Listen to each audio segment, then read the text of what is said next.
Welcome to in dark 33। In dark 33 में आपका स्वागत है, जहां अंधेरे की कहानियां सांस लेती हैं। आज की ये कहानी हमें भेजी है हमारे एक दर्शक ने। कोई ऐसा शख्स जो आपकी तरह ही है और जिसने रात की खामोशी में छिपे रहस्यों को हमारे साथ साझा करने की हिम्मत की। तो रोशनी बुझा दीजिए और तैयार हो जाइए, क्योंकि इस बार की कहानी आपको अनजान की गहराइयों में ले जाएगी। मैं हूं जिशान, इन डार्क 33 के लिए लिख रहा हूं। मैं पूरब बर्धमान के पूरब स्थली ब्लॉक के एक छोटे से गांव शिमला से लिख रहा हूं। पेशे से मैं एक प्रवासी मजदूर हूं। भारत के केरल राज्य में प्लास्टर का काम करता हूं। सीधे शब्दों में कहूं तो राजमिस्त्री। आज जो घटना मैं आपके साथ बांट रहा हूं, वह मेरे काम की जगह पर मेरे सामने मेरे ही एक सहकर्मी के साथ घटी एक सच्ची घटना है। अगर यह कहानी इन डार्क 33 के श्रोताओं को सुनने लायक लगे, तो मैं चाहता हूं कि आप सब इसे सुनें। यह घटना सन 2021 के दिसंबर-जनवरी के बीच की है। उस वक्त हम केरल के बालक्कार जिले में एक स्कूल की नई इमारत पर प्लास्टर का काम कर रहे थे। गोपनीयता की वजह से स्कूल का नाम छिपा रहा हूं। हम प्लास्टर का काम करने वाले कुल 12 लोग थे। हमारे साथ उत्तर 24 परगना से आए कुछ लोग मार्बल का काम करते थे। उनमें थे रुस्तम, उसका छोटा भाई और उसका चाचा बिल्लाल। कुछ वजहों से नाम बदल दिए गए हैं। असली घटना रुस्तम के साथ घटी थी। रुस्तम दिखने में अच्छा खासा लंबा पतला एक नौजवान था। उसके सिर पर बड़े बड़े बाल थे। स्कूल की थोड़ी जानकारी दे दूं, यह करीब 150 बीघा जमीन पर फैला हुआ था। स्कूल के साथ हाई स्कूल और साइंस कॉलेज भी जुड़ा था। स्कूल के बीच में एक फुटबॉल का मैदान था। शाम के वक्त वहां आसपास के कई लड़के बैठकर गपशप करते थे। मैदान के उत्तर में स्कूल की पुरानी इमारत थी, जहां हमारा ठिकाना था। अब वहां क्लास नहीं होती। और मैदान के दक्षिण में बांस और टिन से बना रुस्तम और उसके साथियों का कमरा था। जब हमने नवंबर में काम शुरू किया तो कोई दिक्कत नहीं थी। सब कुछ ठीक चल रहा था। काम काफी आगे बढ़ने के बाद दिसंबर की शुरुआत में रुस्तम और उसके लोग मार्बल के काम के लिए आए। उनके आने के बाद से ही इमारत में कुछ अजीब घटनाएं शुरू हुईं। अक्सर इमारत में कबूतर मरे पड़े मिलते, खून बिखरा हुआ होता। हम सोचते कि शायद बिल्ली ने मारा होगा, इसलिए ज्यादा ध्यान नहीं देते थे। लेकिन असली कहानी कुछ दिनों बाद शुरू हुई। एक दिन शाम को काम खत्म होने के बाद हम नहा धोकर बाजार गए थे चाय नाश्ता करने। रोज की तरह उस दिन भी चाय पीकर कमरे लौटे और रात के खाने की तैयारी करने लगे। वक्त होगा कोई 7 से 7:30 बजे। तभी 2 मेस्तीय लड़के भागते हुए हमारे कमरे पर आए और अपनी भाषा में कुछ समझाने की कोशिश करने लगे। हमें कुछ समझ नहीं आया तो हम उनके साथ मैदान की ओर दौड़े। वहां जाकर देखा कि मैदान के एक कोने में एक बरगद के पेड़ के नीचे रुस्तम बेहोश पड़ा हुआ है। हम उसे अपने कमरे में लाए, सिर पर पानी डाला, होश में लाने की खूब कोशिश की, लेकिन कुछ नहीं हुआ। काफी देर तक कोशिश के बाद भी जब वह नहीं उठा तो मैंने उसकी भीगी कमीज उतारने की सोची। कमीज उतारते ही मेरे होश उड़ गए। रुस्तम की छाती के दाहिने हिस्से पर 2 कटे हुए निशान थे। निशान ऐसे जैसे किसी ने ब्लेड से काटा हो। लेकिन हैरानी की बात, कटे हुए हिस्से पर खून का नामो निशान नहीं था और कमीज पर भी कहीं कोई कट या फटने का निशान नहीं था। अगर वह गिरकर चोटिल हुआ होता या किसी ने उसे मारा होता तो कमीज जरूर फटी होती। लेकिन कमीज बिल्कुल सही सलामत थी और छाती पर कटे निशान। यह सब देखकर हम सब हैरान रह गए। जल्दी से टिन के कमरे में रुस्तम के चाचा बिल्लाल को खबर भेजी गई। थोड़ी देर बाद बिल्लाल आए। उन्होंने देखते ही समझ लिया कि रुस्तम के साथ क्या हुआ है। हमारी मदद से उन्होंने रुस्तम को हमारे बिस्तर पर लिटाया। फिर वे उसके पास बैठकर आयतुल कुर्सी पढ़ने लगे। आयत खत्म होने से पहले ही रुस्तम अचानक उठकर बैठ गया। उठते ही वह अपना शरीर हिलाने लगा, दाएं बाएं लगातार। उसकी आंखें खून की तरह लाल थीं और एक औरत की आवाज में वह स्थानीय भाषा में कुछ बरबरा रहा था। हमें कुछ समझ नहीं आया तो हमने साइट सुपरवाइजर को फोन किया। वे आए, सब सुना और हमें हिंदी में समझाया। रुस्तम जो बोल रहा था उसे सुनकर हम में से कोई तैयार नहीं था। सुपरवाइजर ने कहा, उसने कहा, उन्होंने मेरे साथ ऐसा क्यों किया? मैंने उनका क्या बिगाड़ा था? ये शब्द रुस्तम बोल रहा था। असल में रुस्तम के अंदर मौजूद कोई अशरीरी शक्ति ये सब कह रही थी। वह आगे बोला, उसने मेरे शरीर पर पेशाब क्यों किया? मैं किसी को नहीं छोड़ूंगी, सबको खत्म कर दूंगी। रुस्तम बिस्तर पर लेटा ये बरबराहट करता रहा। हम और रुस्तम का चाचा दरवाजे के पास खड़े सब देखते रहे। कुछ देर तक ऐसा चलने के बाद रुस्तम फिर से बेहोश होकर बिस्तर पर गिर पड़ा। ठीक उसी वक्त उसके चाचा ने उसकी मां को फोन किया और सारी बात बताई। थोड़ी देर बाद उसकी मां का फोन आया। उन्होंने बताया कि वे गांव के एक ओझा के पास गई थीं। फोन के उस पार से उन्होंने कहा, फोन को लाउड स्पीकर पर करो और रुस्तम के कान के पास रखो। चाहे वह कितना ही छटपटाए, जब तक मैं न कहूं फोन उसके कान से मत हटाना। रुस्तम के चाचा ने हमसे कहा, थोड़ी मदद करो, रुस्तम को पकड़कर रखना होगा। मैं और 6 लोग डरते डरते बेहोश रुस्तम को उठाकर बैठाए और उसे कसकर पकड़ लिया।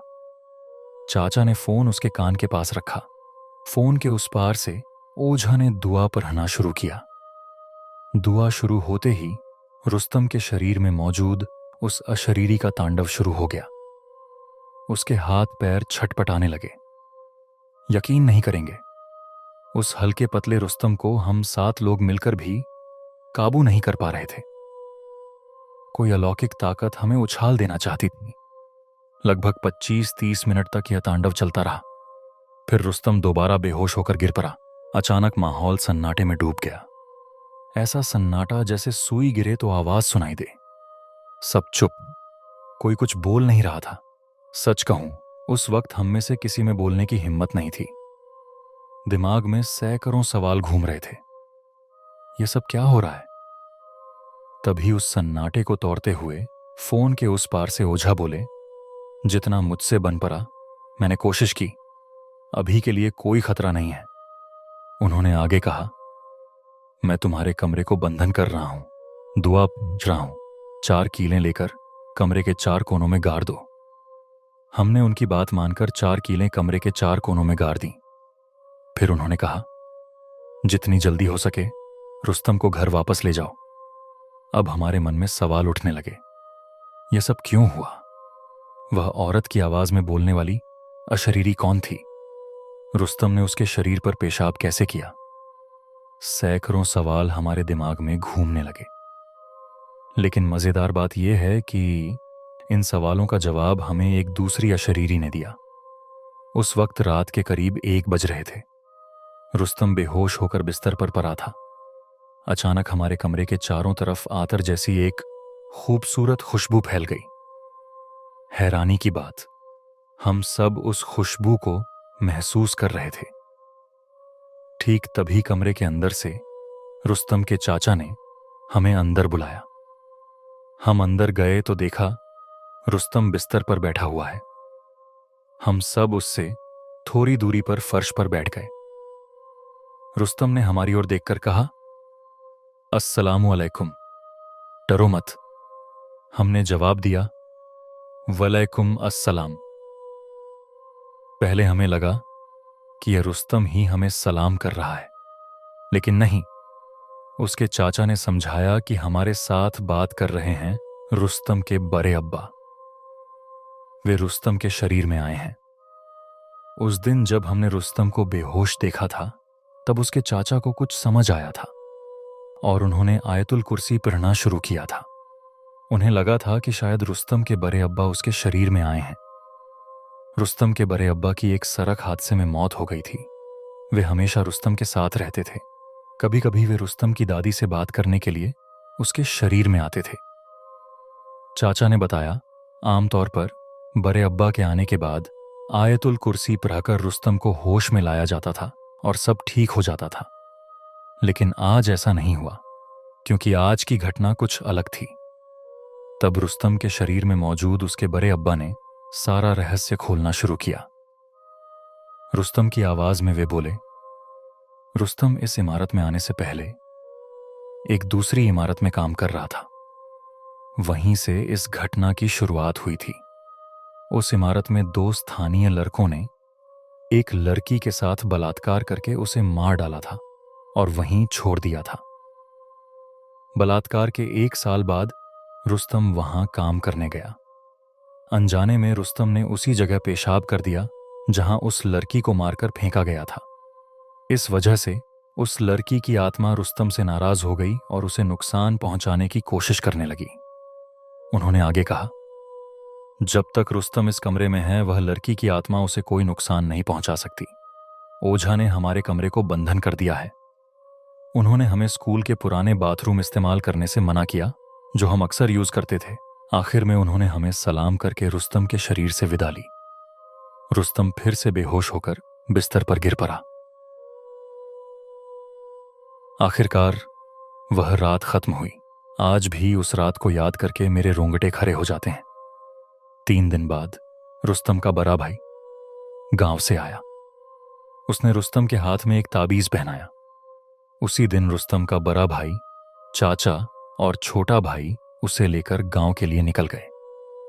बाद में पता चला कि रुस्तम ठीक है। अब वह दूसरे राज्य में काम के लिए नहीं जाता, गांव में ही रहकर काम करता है। यह थी वह घटना। पता नहीं इसे ठीक से लिख पाया या नहीं, लेकिन अगर यह इन डार्क 33 के श्रोताओं के लिए प्रकाशित होती है तो मुझे जरूर बताएं। यह एक ऐसी अनोखी घटना थी जिसे हमने अपनी आंखों से देखा। अगर किसी के पास ऐसी कोई अनुभव हो तो वे भी इन डार्क 33 के लिए लिखकर भेज सकते हैं।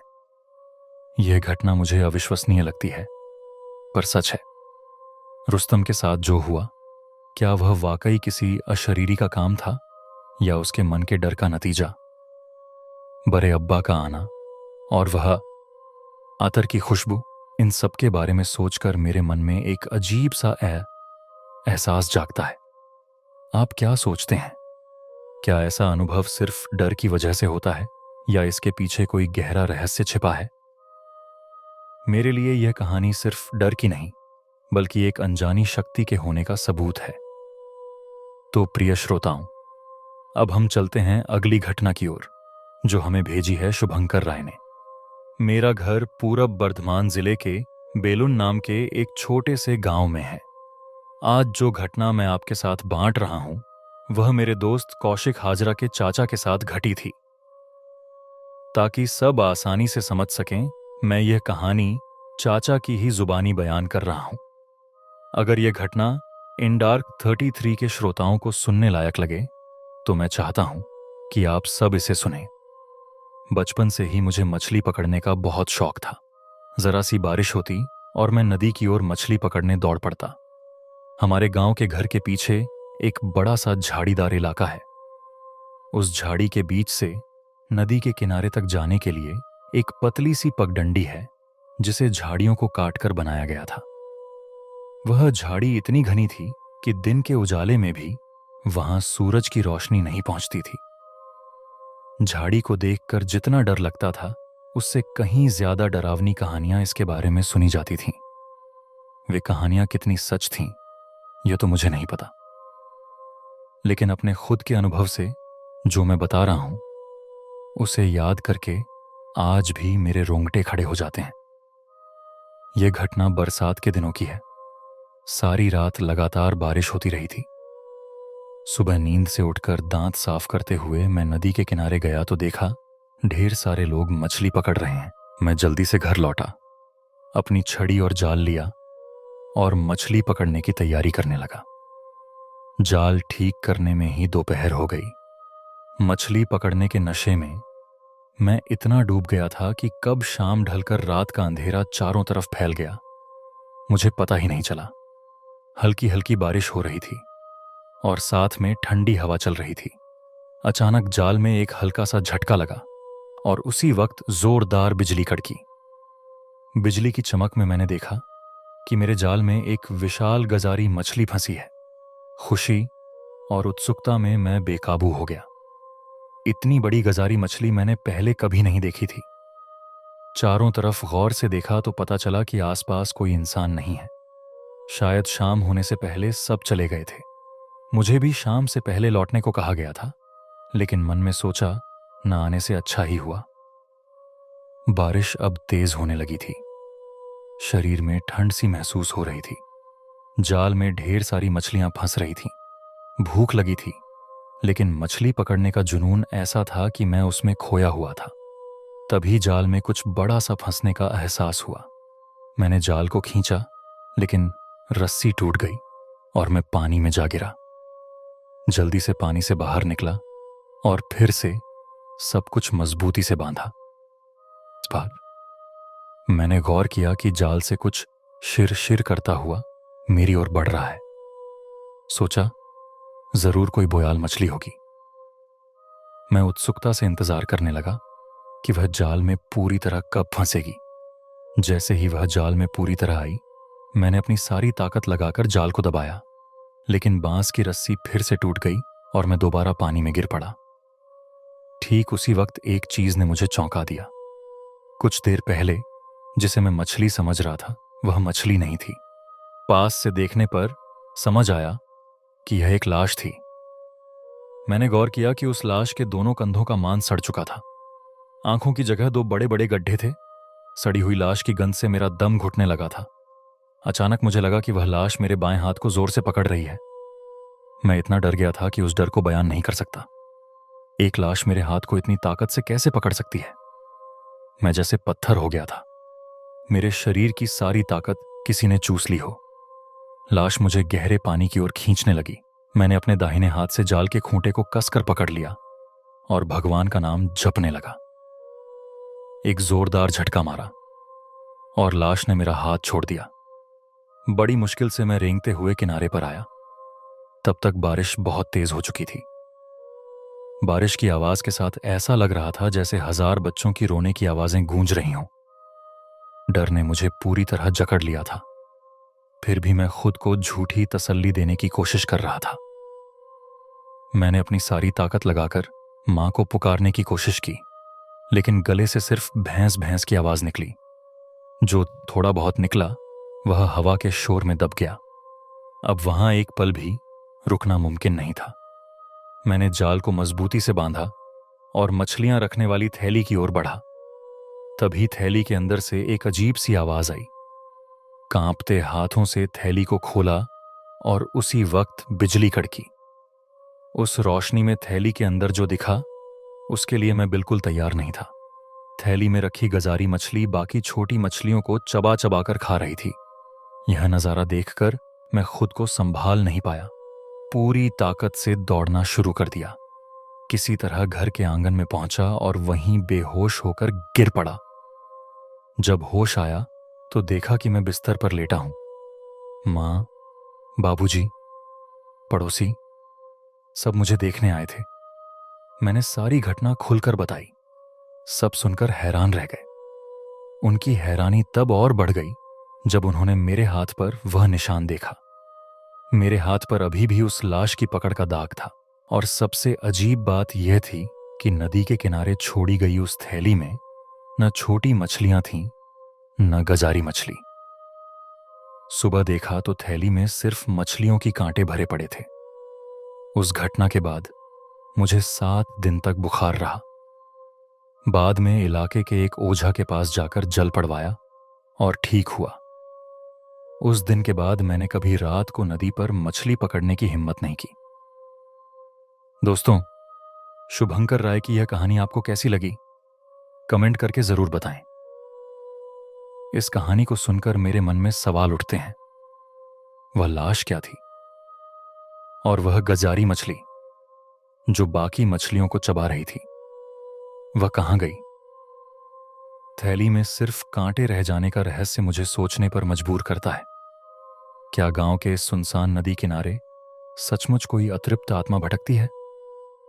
मेरे लिए यह घटना सिर्फ डरावनी नहीं, बल्कि एक अजीब रोमांच से भरी है। आप क्या सोचते हैं? क्या यह चाचा के मन का वहम था या वाकई कुछ अलौकिक हुआ था? तो दोस्तों, अब हम चलते हैं अगली घटना की ओर, जो हमें भेजी है काजी साहब ने। मेरा घर मुर्शिदाबाद के नगर गांव में है। इन दिनों मैं कोलकाता में रहकर पढ़ाई कर रहा हूं। आज जो घटना मैं आपके साथ बांट रहा हूं, वह मेरे अब्बू के किशोर जीवन में घटी एक डरावनी घटना है। यह उनके लिए एक ऐसी भयानक याद बनकर रह गई है। एक दिन शाम की गपशप के दौरान अब्बू ने हमें यह कहानी सुनाई थी। यकीन मानिए, इसे लिखते वक्त भी मेरे रोंगटे खड़े हो रहे हैं। आपकी समझ के लिए मैं यह कहानी अब्बू की ही जुबानी बयान कर रहा हूं। अगर यह इंडार्क 33 के श्रोताओं को सुनने लायक लगे तो मैं चाहता हूं कि आप सब इसे सुनें। अब्बू ने बताना शुरू किया। मेरी उम्र उस वक्त 14-15 साल रही होगी। अब्बा मुझे जबरदस्ती स्कूल भेजते थे, लेकिन मैं स्कूल से भाग जाया करता था। कभी मोहल्ले के किसी चाचा के घर जाकर बैठ जाता, कभी किसी दादी या चाची के छोटे मोटे काम कर देता। ऐसा ही एक दिन मैं एक चाचा के घर बैठा था। अचानक पास के घर से रोने की आवाज आई। वहां जाकर पता चला कि उस घर की रंगीला दादी की मौत हो गई है। कई सालों से वह बीमार थीं। पिछले कुछ महीनों से तो बिस्तर पर ही पड़ी रहती थीं। अब दादी की मौत की खबर उनकी बेटी के घर पहुंचानी थी। उस जमाने में आज की तरह फोन तो थे नहीं। लोगों को जाकर मौत की खबर देनी पड़ती थी। दादी की बेटी का नाम था आफिया। उसकी शादी बीरभूम जिले के बसुपाड़ा नाम के एक सुनसान गांव में हुई थी। लोग सोचने लगे कि आफिया के घर खबर देने कौन जाए। मेरी मां के मामा का घर उसी बसुपाड़ा गांव में था, इसलिए मुझे रास्ता पता था। मैंने कहा, मैं जाऊंगा।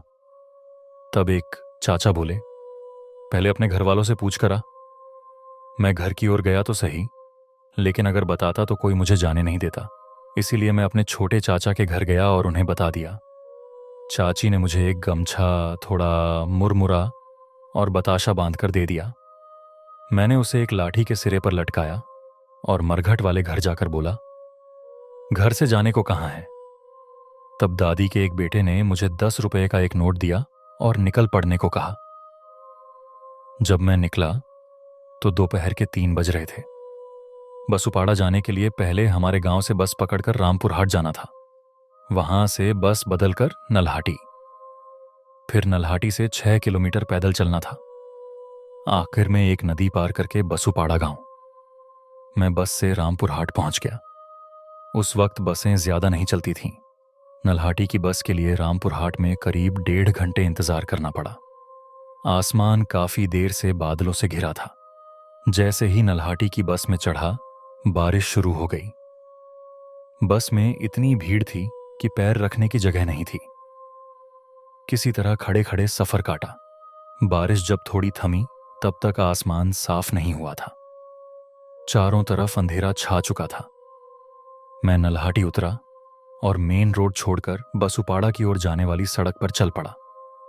बस से इतने लोग उतरे थे, लेकिन वे सब कहां गायब हो गए, पता नहीं। किस्मत इतनी खराब कि इस बारिश और बादल वाली रात में मेरे पास न टॉर्च थी, न छाता और न ही कोई साथी मिला। मैं अकेले ही गीली गांव की सड़क पर चलने लगा। सिर के ऊपर बारिश और तेज हवा के बीच आगे बढ़ रहा था।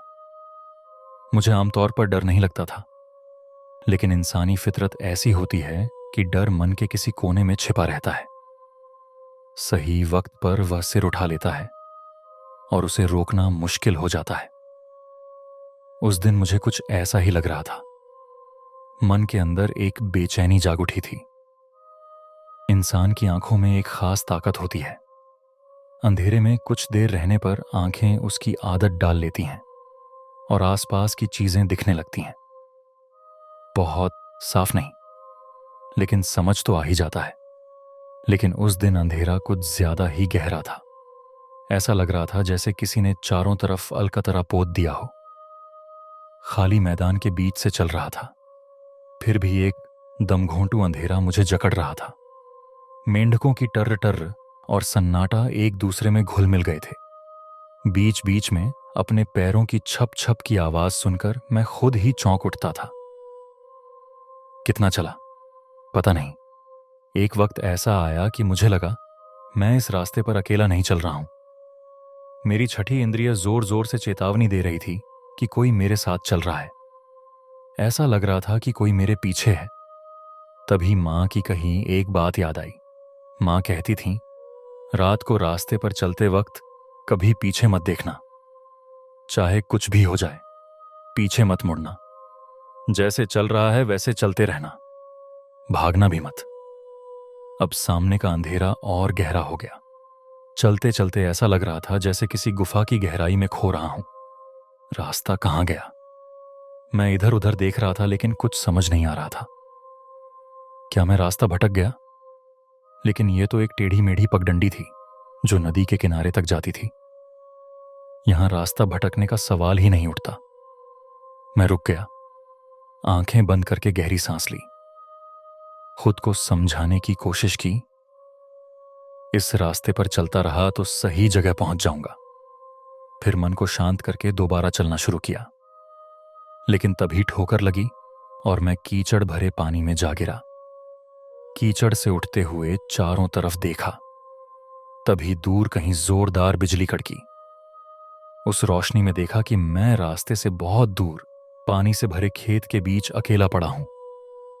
चारों तरफ घना अंधेरा। जान के डर से सीने से रोना फूट पड़ा। मां का नाम लेकर 2-3 बार जोर से चीखा, लेकिन मां कहां थीं? वे तो मुझसे बहुत दूर थीं। इस अलौकिक कांड में मैं फंस चुका था। पानी में भागना शुरू किया। बाएं तरफ थोड़ा आगे बढ़ा ही था कि फिर ठोकर लगी और गिर पड़ा। लेकिन इस बार पानी में नहीं, सख्त जमीन पर। समझ आया कि रास्ता मिल गया है। दिशाहारा होकर चलने लगा। किसी भी तरह मुझे नदी के किनारे पहुंचना था। वहां शायद कोई मांझी मिल जाए, तभी इस सफर में बच पाऊंगा। फिर से बिजली चमकी। उस रोशनी में रास्ता देखकर आगे बढ़ा। अचानक पीछे से मां की आवाज सुनाई दी। मां मुझे पुकार रही थी, अरे जल, बताना कहां जा रहा है तू? मेरे पैरों से लेकर सिर तक झटका लगा। यह मेरी मां नहीं हो सकती, यह कोई और है। मैंने पीछे नहीं देखा। फिर पीछे से मां की आवाज में सुना, क्या रे, सुन, एक बार पीछे मुड़कर देख। मन मान नहीं रहा था। पीछे देखने की बहुत इच्छा हो रही थी, लेकिन मैंने नहीं देखा। फिर पीछे की वह आवाज मां की नहीं रही। धीरे धीरे वह एक डरावनी औरत की आवाज में बदल गई। उस भयानक आवाज में बोली, क्या रे, अफरोजा का बेटा, तेरी मां के दूध में इतनी ताकत? तू मेरी बात नहीं सुनेगा? इतना दम है तुझ में? कहकर वह जोर जोर से हंसने लगी। वह हंसी इतनी खौफनाक थी कि मेरे शरीर का खून पानी हो गया। हंसी की आवाज बढ़ती जा रही थी। वह मेरे करीब आ रही थी। मैं तेजी से चलने लगा, दुआ पढ़ते हुए। कंधे के पास गर्म सांस महसूस हुई। वह मेरे कान के पास फुसफुसाकर बोली, तेरे जैसे लड़के मुझे बहुत पसंद हैं। एक बार पीछे मुड़कर मुझे देख ले। मैंने आंखें बंद की और रो पड़ा। पैर हिल नहीं रहे थे। सीना फाड़कर चीखने की कोशिश की, लेकिन गले से दबी हुई सिसकी के सिवा कुछ नहीं निकला। तभी कंधे पर बहुत जोर का दबाव महसूस हुआ। ऐसा लगा जैसे किसी ने हाथ से मेरे बाएं कंधे को जकड़ लिया हो। दर्द से कंधा फटने लगा था। साथ में जलन सी महसूस हो रही थी। मन ही मन आयतुल कुर्सी पढ़ रहा था।